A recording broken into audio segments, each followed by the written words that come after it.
Olá, iniciando mais um programa Diálogos com Vanderlei Nunes e hoje nós temos um convidado muito especial, Tércio Nogueira, conhecido como Soldado Tércio, candidato a deputado estadual pelo Podemos. E o nosso papo vai ser muito legal, com certeza muito interessante nesses tempos de pré-campanha. É importante porque você precisa conhecer aqueles que são candidatos. E você que está aí do outro lado aí, que é candidato também, você pode vir conosco. Nós abrimos espaço aí para todo mundo, de todos os partidos, tá? Ok? Muito bem. Tércio, muito obrigado aí por você aceitar o nosso convite, estar conosco aqui. Eu agradeço. Tércio, eu quero logo começar, vamos esquentando os tamborins, como o pessoal diz, né? Tranquilo. Você já foi deputado estadual, né? Já, nós fomos deputados de 2015 a 2019. Muito Certo? bem. O Foi que é que essa nosso experiência te ensinou? Olha, uma experiência engrandecedora, né? A gente entende que a LEPA, né, é uma casa de leis necessária para o povo, né? Você tem 41 deputados ali, cada um comprometido com um métier da sociedade, cada um comprometido representando uma classe, e nós estivemos lá representando a base da pirâmide, né? A polícia militar em si, mas representando os praças, soldado, cabo, sargento e subtenente, né? E, claro, representando a segurança pública de modo geral. Me diz uma coisa, Tércio, dentro desse meio, o que é que você, olhando para trás, o que é que você faria diferente? Teve alguma coisa que você pensa assim, eu faria diferente, tal coisa? É claro, né? A gente faz uma análise, a gente não pode ter compromisso com erro, né? A gente tem erros e tem acertos, né? É preciso entender também, nós não viemos de família tradicional da política, né? Nós somos filhos de trabalhadores, né? Meu pai é pastor, então pessoas humildes que deram estudo, que deram condição, conseguimos passar em um concurso público, mas ao chegar naquele lugar, a gente percebeu que é importante que a sociedade pense em política, discuta política, mas também se filie e queira representar, né, a sua classe lá dentro, porque são pensamentos diversos. Dentre esses pensamentos diversos, voltando à sua pergunta, os erros que cometemos eu acredito que foram erros de falta de experiência, né? Hoje já com maturidade, hoje olhando a política também um pouco do lado de fora, mas nunca perdendo a linha de um grande êxito que a gente cultivou na Assembleia. Nunca votar contra o servidor público. Nós nunca votamos em pauta que era contrária aos interesses do servidor público, né? E também nunca se eximir de falar, de demonstrar, né, o que o projeto quer dizer, trabalhando assim em conjunto com a sociedade de maneira transparente e clara. Uma coisa que é muito importante é que, no geral, as pessoas que se acham honestas, elas têm uma certa resistência política, né? Ah, não quero, porque todo político é isso, é aquilo, é bandido e tal. E aí se cria na cabeça da maioria das pessoas essa ideia, né, do sujeito, a gente chama da maioria silenciosa, quando que a sociedade deveria cada vez mais estar inserida em todo projeto político, né? Correto. Até porque quem vem, o candidato que se torna o deputado, que se torna, seja presidente da República, ele vem do povo. Então o povo tem que ter essa preocupação, quem eu escolho, e se eu não estou satisfeito, então por que é que eu não me candidato? Isso. Já que eu me acho uma pessoa correta e que não vou me misturar, como eles dizem, vou me misturar, eu vou me corromper lá dentro. Então, por que essas pessoas não fazem isso? Então, a pergunta é essa. Você justamente quis entrar por esse pensamento? Foi por isso que se candidatou a primeira vez? Não. As pessoas, como eu, de bem, devem sim se candidatar. As pessoas de bem é que devem se candidatar. As pessoas de bem é que devem, porque elas sentem na pele o que acontece. Foi esse seu pensamento? Sim, o nosso pensamento nós precisamos agir, né? O mundo das ideias, o mundo das palavras, de só ficar reclamando, né? De só ficar vendo as coisas ruins, eu preciso tomar uma atitude. Foi dessa forma que nós chegamos ao parlamento. A vida policial é uma vida muito custosa, né? É uma vida de salário baixo, é uma vida de enfrentamento do crime, é uma vida arriscando a própria vida, né? Onde o praça ele sai de casa, o policial sai de casa, não sabe se vai voltar. A qualquer momento ele pode ter uma troca de tiros e perder a sua vida ali. Só que os salários ainda são muito baixos, né? Profissionalmente ainda são, né, deficientes de muitos ganhos. E nós optamos em parar de reclamar, né? E chamar a tropa, chamar a polícia para interagir, né? Policial, tu quer melhor promoção? Tu quer um melhor momento na tua carreira? Então tu tem que ter alguém que esteja na lepa e que tenha calçado coturno, alguém que saiba o que é uma troca de tiro, alguém que saiba o que é passar do serviço 3 horas, 4 horas, alguém que saiba o que é a jornada de trabalho, alguém que saiba o que é o salário, né? E quando você se predispõe a lutar, você precisa ter fé. Você precisa pedir a Deus ter fé. Porque os poderosos, eles dizem o quê? Olha, se tu não tem dinheiro, tu não tem que entrar em campanha. E nós entramos em campanha sem dinheiro. Como foi que nós conseguimos andar pelo estado todo? Nós conseguimos andar pelo estado todo com as coletas, com as vaquinhas que os policiais faziam, né? Às vezes a gente acabava dormindo no destacamento, acabava comendo das comidas que eles tinham no destacamento, ajudando. E quando você se dispõe a ter coragem, a ter fé e a lutar para querer mudar, Deus ele vai abrindo as portas. Foi dessa forma que a gente conseguiu chegar à Assembleia e abrir muitas portas. Houveram mudanças na polícia, né? Mudanças substanciais, houveram melhorias, só que toda classe ela não pode ter melhorias e depois parar. Ela precisa ter melhoria sempre. Se você não aceita aquela rua esburacada lá do teu bairro, te candidata a vereador. Se você acha que o ônibus é ruim, te candidata a vereador. Você acha que quem conhece melhor a vida na favela, na quebrada, na periferia, é você? Ou é o filho do rico, daquele apartamento do centro ali do Marizal, que desce, nunca pegou um táxi, aliás, nunca pegou um ônibus, nunca pegou uma condução, tem seu carro particular? Quem é que entende mais dos problemas da sociedade, da cidade, ou aqueles que te afetam? É você que mora. Agora, tem que sair da reclamação e agir. E o agir é se filiar, é lutar, é estar próximo. E dentro do seu primeiro mandato, o que é que você destaca que você fez assim, que você acha que foi mais importante?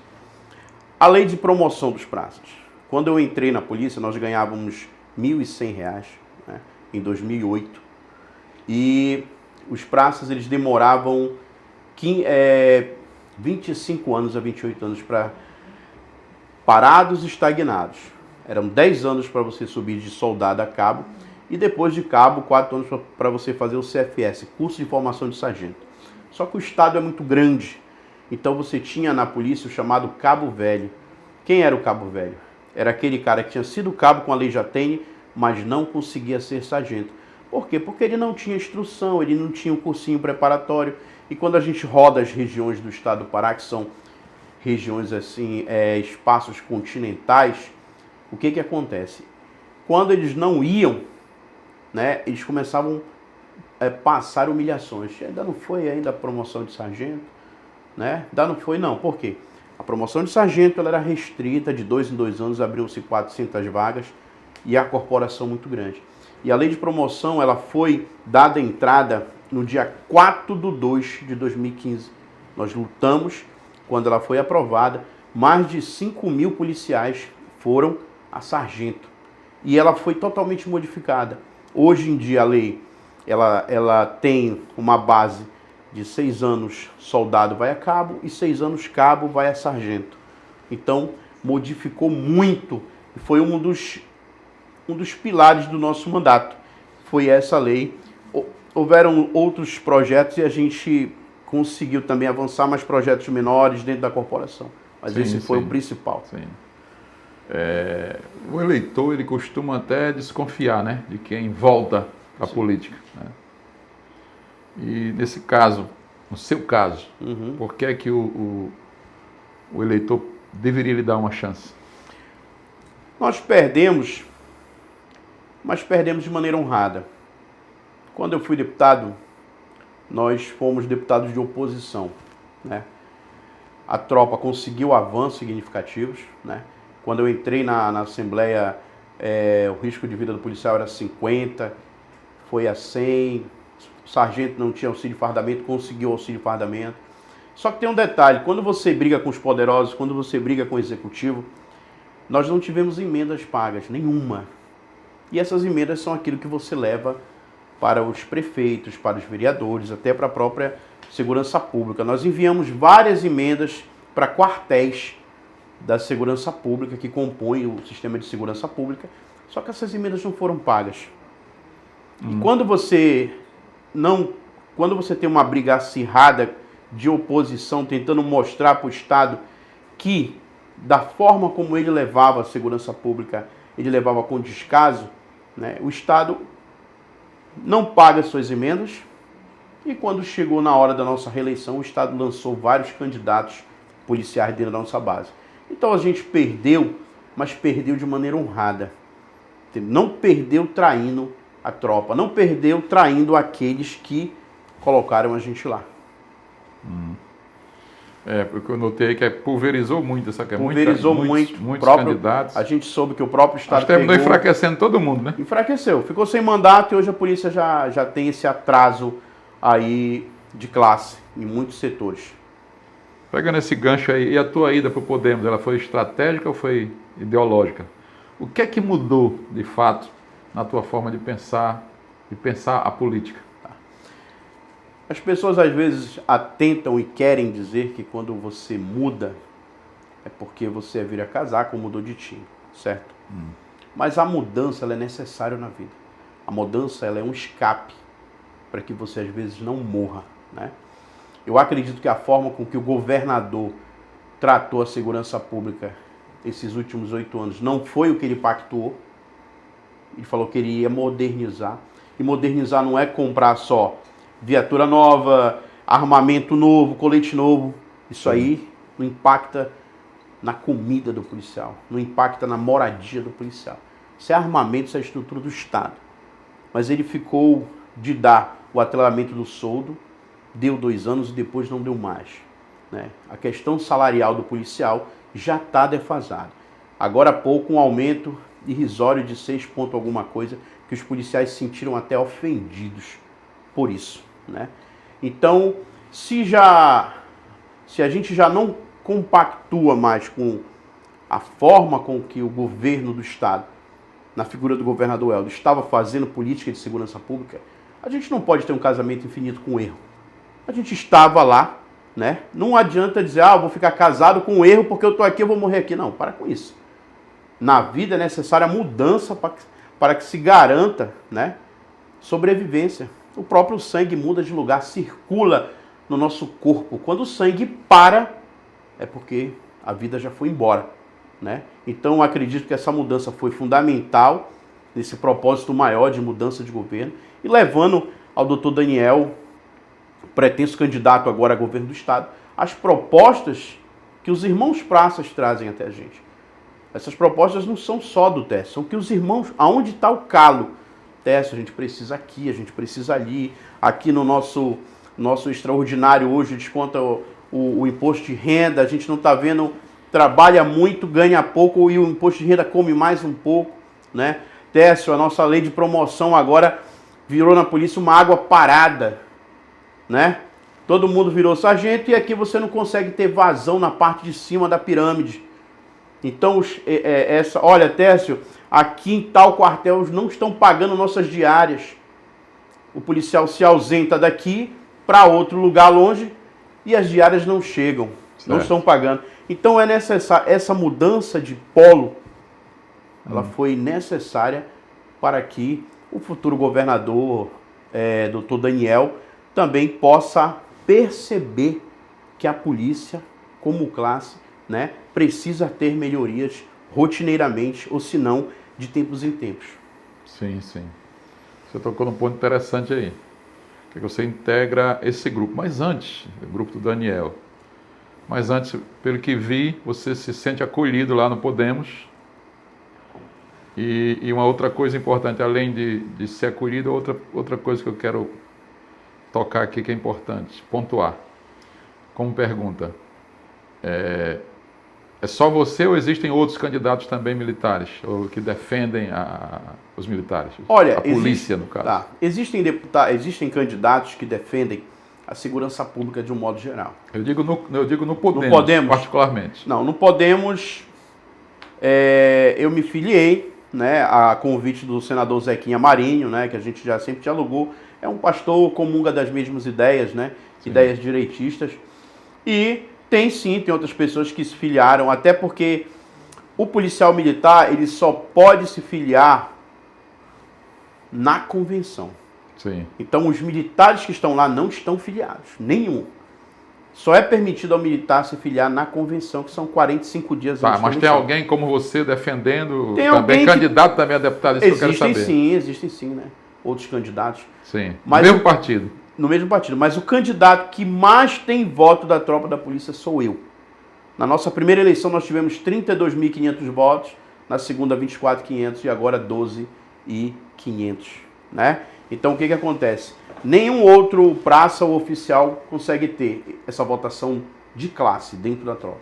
Muito bem. Olha, eu estou aqui com o soldado Técio Nogueira, do Podemos, candidato a deputado estadual. Eu vou deixar para você uma pergunta para a gente ir para o intervalo.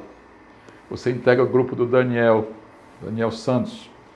Até que ponto, Técio, essa aliança fortalece teu projeto? E até que ponto pode limitar a tua independência? Mas não responde ainda. Tá bom. Já a gente volta.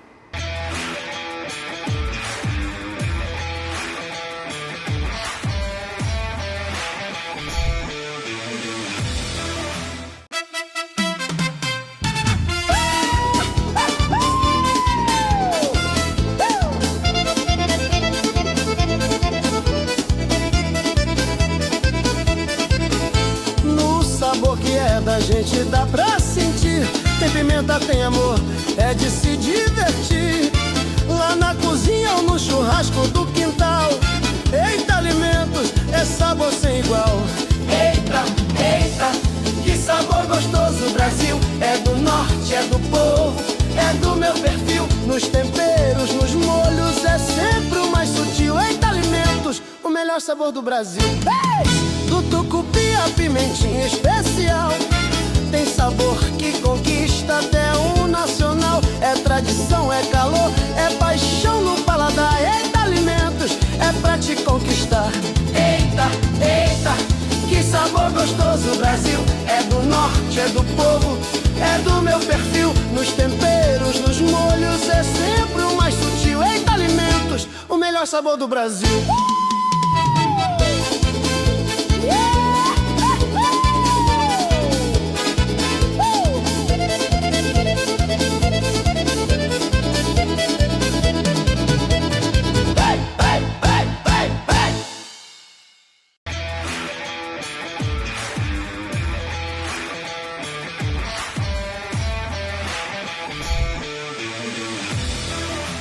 Muito bem, de volta com Diálogos com Vanderlei Nunes, hoje trazendo o Técio Nogueira, o soldado Técio, candidato a deputado estadual pelo Podemos. E eu deixei uma pergunta no ar para ele, que foi, você integra o grupo do Dr. Daniel Santos, e aí até que ponto essa aliança é benéfica para você, fortalece teu projeto, e até que ponto ela pode limitar a tua independência? Olha, ela é benéfica não só para mim, mas para a segurança pública, para o estado do Pará, né? E também benéfica para os irmãos praças que querem mudança. A voz que eu trago sempre foi da base da pirâmide. Essa base composta por soldado, cabo, sargento e subtenente, né? Então essa voz, o Pará, está clamando por mudança, né? É necessário que de tempos em tempos cada político, cada governador venha, dê aquilo que for de melhor, não consiga fazer outras coisas, mas não pense que pode ser eterno no poder, né? Existe a mudança. E os ventos no Pará são ventos de mudança, não tem negócio. Eu acho que você precisa ser aliado, mas também você não pode ser vassalo, subserviente. Porque Subserviente é aquele que o cara está fazendo coisas erradas e está assim, senhor, não senhor. Né? E uma coisa que eu não tenho talento é ser vassalo e subserviente. Né? Você pode ser aliado político e você pode dizer, olha, isso aqui está bom, isso aqui está errado. Isso aqui dá, isso aqui não dá. Se é um grande líder, acaba acatando ou não. Né? Quando fui da Assembleia Legislativa, eu procurei sempre orientar as pautas, nunca votar contra o servidor, da onde eu saí. Né? Em projetos polêmicos demais que a sociedade dizia não, que é da onde a gente sai, você tem que ter essa orientação. Da onde que eu saí? Da onde saíram meus votos?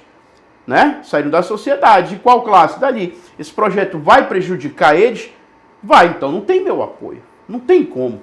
É incoerente, é ser infiel.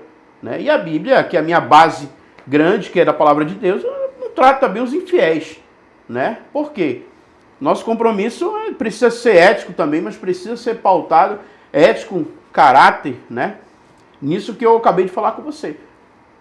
O doutor Daniel vem trazendo a coragem de peitar, né, uma grande família no estado do Pará. Por quê? Porque muitos políticos estão amedrontados, estão com medo, estão apavorados. Tem prefeito que não fala que lado ele é, porque ele está com medo. Doutor Daniel ganhando, poxa, eu apoiei o Helder, eu vou sofrer sanções. Então, quando o doutor Daniel se predispôs a ser candidato, ele trouxe um ânimo e trouxe a coragem. E a coragem, ela é contagiosa. Você tem pessoas ali que não tem muito essa coragem, quando vem um outro se encorajando, acabam, né? Por quê? Porque grandes políticos do estado do Pará não conseguem mais dizer os seus pensamentos. Não conseguem mais dizer que, olha, nós vamos te acompanhar até aqui, daqui para frente não dá para ir mais. E é importante fazer esse embate com o teu aliado, seja ele um aliado do executivo, né? E dizer na mesa, olha, você está indo por um caminho errado.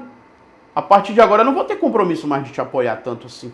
Sim. Preciso ter a independência, porque uma coisa que eu não tenho como é que se diz? Talento para ser vassalo nem subserviente para ninguém. E como é que você, como cidadão e pré-candidato, você tem se posicionado com relação a tudo aquilo que tem saído na mídia sobre o Dr. Daniel, os supostos escândalos, enriquecimento ilícito, né? Dizendo que ele se locupleta da máquina pública para o enriquecimento pessoal da família. O que é que você acha disso tudo aí? Momento de campanha eleitoral, de pré-campanha eleitoral, né? Tudo vem ao ar. Não sou juiz, né? Não faço parte da Polícia Civil, não faço parte do Ministério Público. Eu acredito que tudo vai ser esclarecido. E cabe também ao próprio candidato, vai esclarecer as coisas, né? O que acontece hoje é um bombardeamento direto, um fuzilamento direto do candidato que ousou a dizer que não concorda com a política que está. Então, a partir daquele momento que o doutor Daniel percebeu, né, que seria bom a sua candidatura para o estado do Pará, ele começou a ser bombardeado.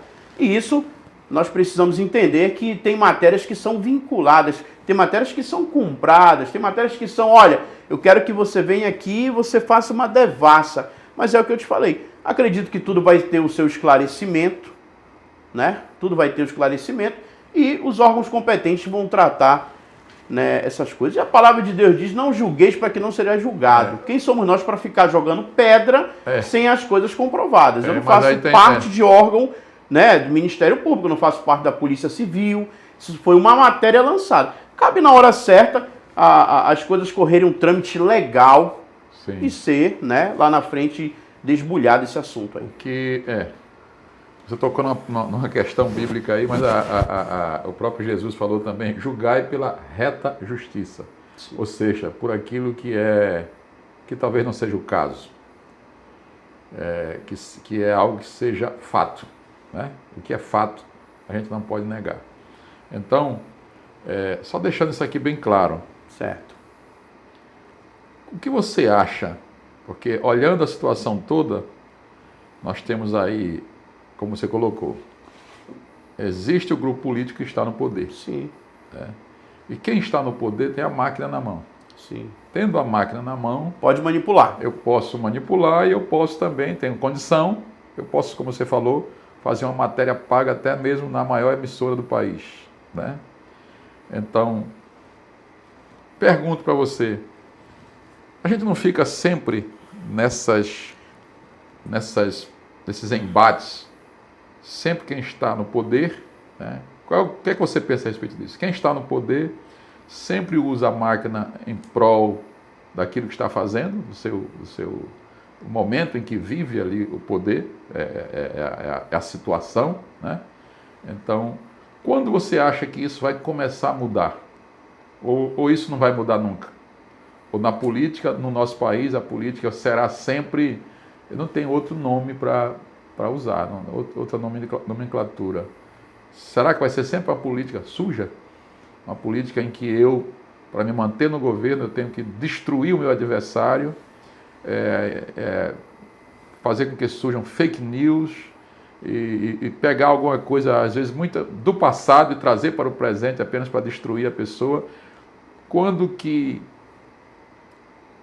o que seria mais sadio, penso eu, seria apresentar projetos e fazer com que os projetos fossem levados a cabo. Né? Eu não vou fazer isso aqui. Ainda que eu pense, eu sei, não estou aqui sendo romântico, eu sei que não há romantismo, mas eu como político eu tenho que fazer um trabalho, isso eu sei que é assim.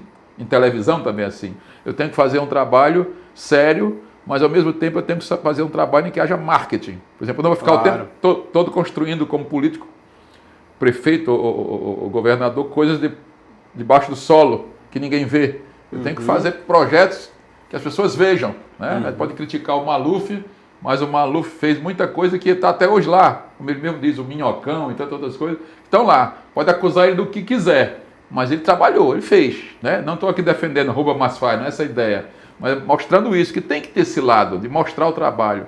Mas também os políticos deveriam se aperfeiçoar no sentido mais ético e moral da coisa. Não, eu vou procurar melhorar. Na minha gestão eu não vou, em lugar de eu apenas destruir o outro, perseguir o outro, eu vou mostrar o que eu estou fazendo e o que eu desejo fazer.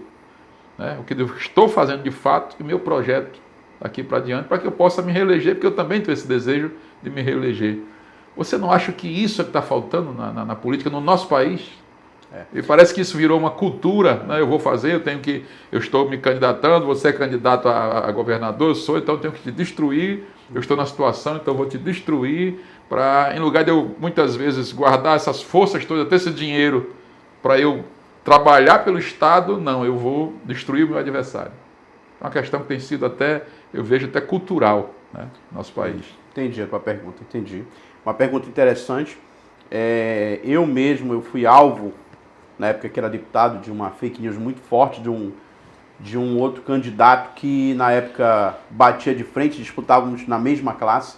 Então esse candidato fez uma fake news, uma montagem, disse que eu era dono de 10 postos, disse que eu tinha pista de motocross, disse que inventou várias situações, né? E isso foi lançado como um vírus, né? Um fake news, uma notícia falsa, ela é um vírus, se dissemina rápido. E quando você coloca o antídoto, né, para dizer aqui, ó, pessoal, não é isso aí não, isso aí não existe, já acabou arrebentando. Isso parte de duas coisas. Primeiro, eu acho que da falta de caráter do candidato, né? Segundo, enraizamento no poder. A coisa pública, ela é do povo. Às vezes o candidato, ele está tão enraizado no poder que ele acha que é dele, é o pertencimento, Sim. É dele. Tanto que você vê em alguns municípios, eu já fui em município quando eu fui deputado, em que o candidato perdeu, era prefeito e perdeu, e ele mandou mandou retirar os pneus do trator, mandou retirar os pneus de tal automóvel e mandou deixar no chão, no cepo lá em cima, porque ele disse que foi ele que tinha comprado. Quer dizer, isso é o quê? Isso é o pertencimento do poder. Achar que só a pessoa é preparada, achar que só a pessoa é inteligente, achar que só a pessoa pode fazer. E não é assim, não. Existem outros pertence a ela, não ao o cargo é dela. Isso é coisa de reinado.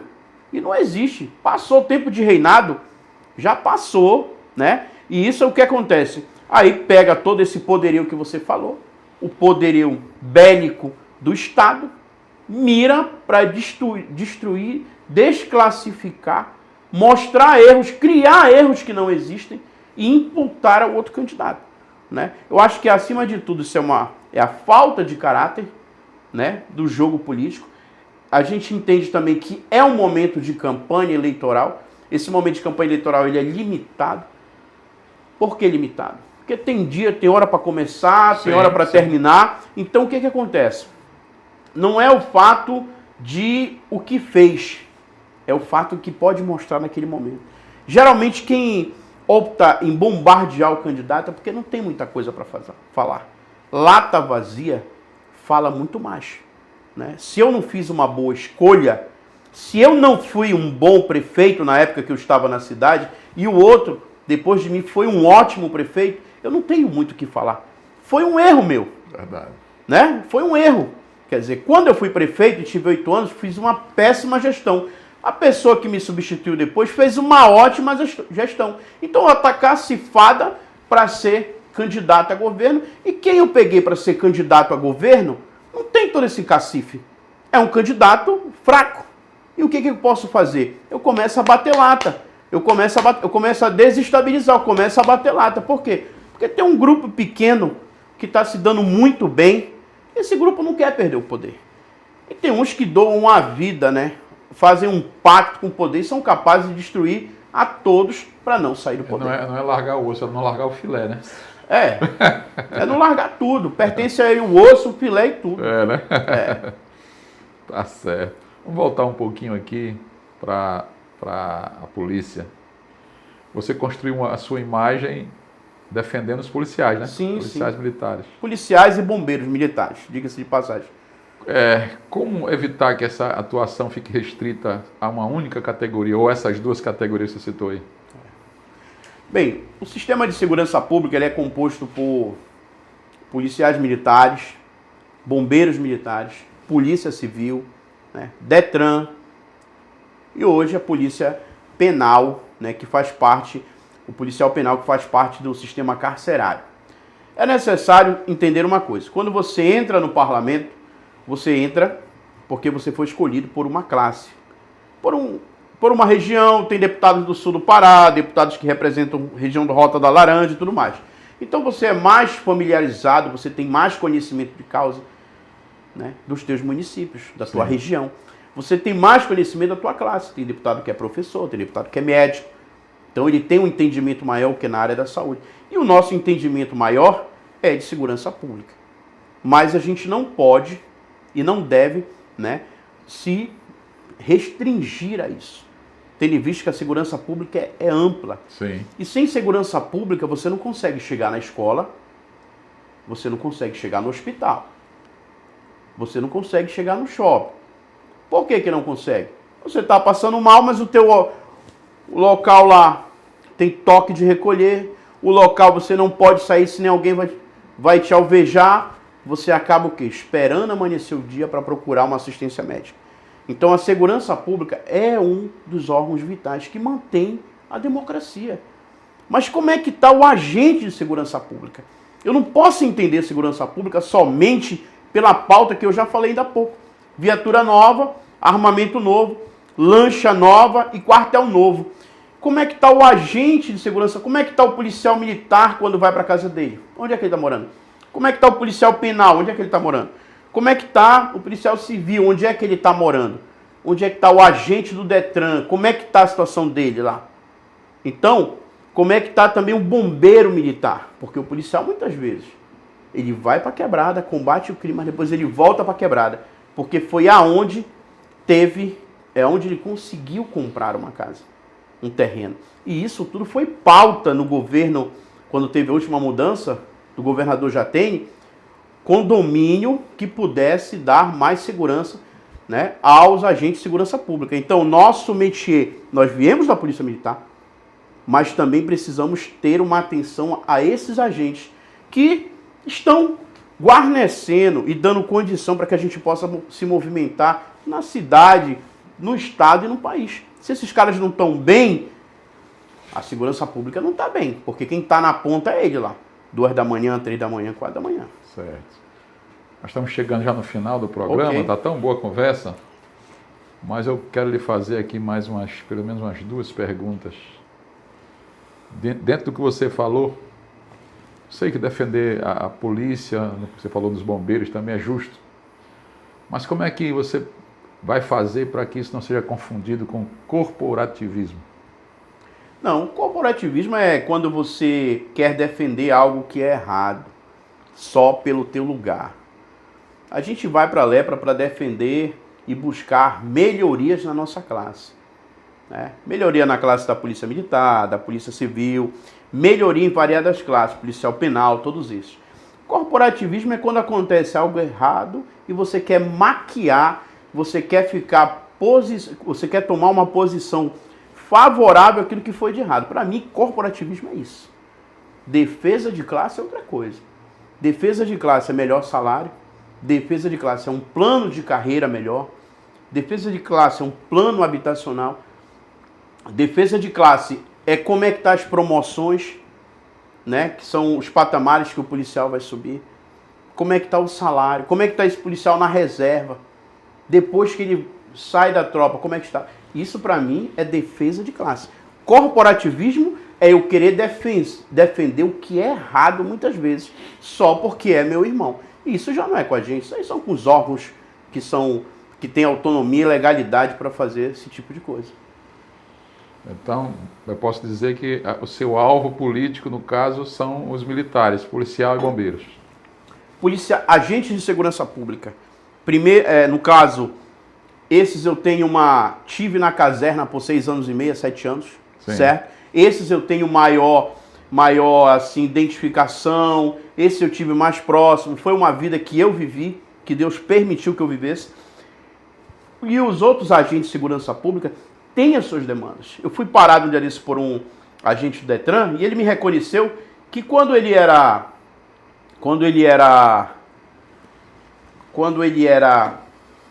deputado, eles tinham feito uma greve para melhoria salarial e nós, com outro deputado, fomos os únicos que foram nesse movimento de greve do Detran defender, fazer falas, levar para a Lepra, sentar na mesa de negociação, né?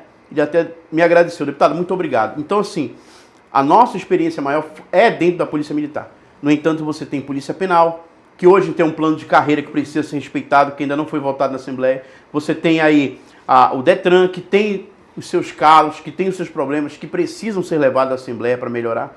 Né? Você tem bombeiro, Polícia Civil também, que também tem as suas melhorias. E a gente é essa porta para que possa esses agentes terem lá um deputado fidedigno, que calçou o coturno, que sabe o que é segurança pública na rua.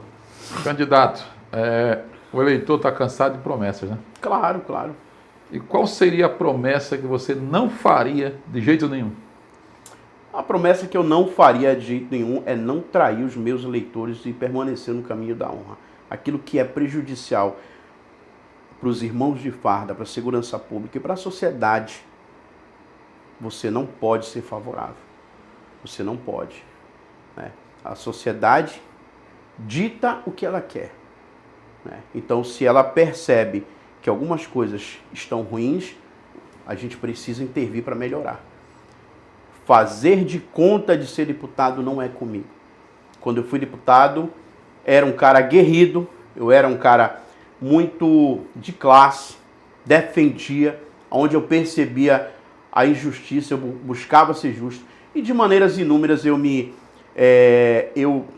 abstive de fazer a votação ou votei contrariamente a certos projetos de lei do governo que naquele momento eram prejudiciais, tanto para a segurança pública quanto para a sociedade de modo geral. Trair a sociedade você não pode lá.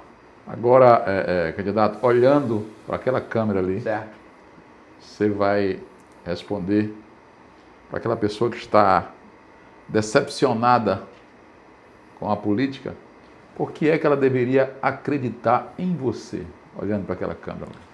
Porque é necessário ter esperança. Pode olhar para lá. É necessário ter esperança. E as coisas acontecem na política.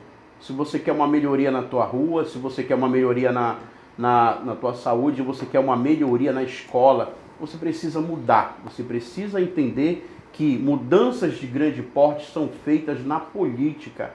Uma empresa pode chegar e oferecer alguns empregos e mudar, mas é a estrutura do Estado, é a estrutura que o governo dá, é que vai perceber que ela venha para esse lugar. Então, se você ainda se sente desafiado, sem esperança, vem fazer política também. Vem dar a tua voz, vem te posicionar, vem te filiar a um partido, o que tu escolheres, vem dizer aonde está doendo. Se você não fala onde está doendo, o médico não vai poder te ajudar. Você chega no médico e diz, ó, tá doendo aqui, tá doendo ali. Ele vai tomar um remédio. E a política ela é importante para que a gente possa mudar a sociedade. Candidato Técio Nogueira, candidato a deputado estadual. Soldado Técio. Soldado Técio Nogueira, isso. Soldado Técio Nogueira, soldado Técio, né? Isso. Conhecido. Veja bem, nós falamos aqui em off, agora vamos tocar nisso aqui Sim. no final, né? Certo. Que é, você falou para mim que era uma promessa sua até, né? Sim, sim. Que vencendo nas eleições, sendo eleito, você viria aqui no programa Diálogos com Vanderlei Nunes justamente para falar do seu trabalho Certo. como deputado eleito. Você confirma isso aí também, olhando para a câmera? Olhando para a câmera, sim, sim. Primeiro agradecer ao Vanderlei, toda a equipe dele que convidou a gente para vir falar um pouco nesse momento de pré-campanha, né? Esse momento em que todos são pré-candidatos ainda. Sim. Né? É importante esse debate político, mas reafirmar o compromisso com você, Vanderlei. E quero te dizer aqui de antemão que seja a nossa primeira entrevista, certo? A ser dada, né, pós-eleito, né, se Deus assim o permitir. O que cabe a nós é trabalhar, e é o Papai do Céu que no dia toca no coração das pessoas para que elas possam votar. E a gente faz esse compromisso com você aqui. Tá certo. Tá? De ser a primeira entrevista do soldado Técio ser com você. Deputado estadual. Amém. Em nome de Jesus, deputado estadual. Muito bem, falei aqui com Técio Nogueira, conhecido como Soldado Técio, do Podemos, pré-candidato a deputado estadual. E foi um momento muito especial, acredito que muito esclarecedor. E eu só tenho a agradecer a você aí, Soldado Técio. Eu que agradeço. E que você tenha muito sucesso, Deus te abençoe. Amém. Um grande abraço, querido. Até o nosso próximo programa, Diálogos com Vanderlei Nunes.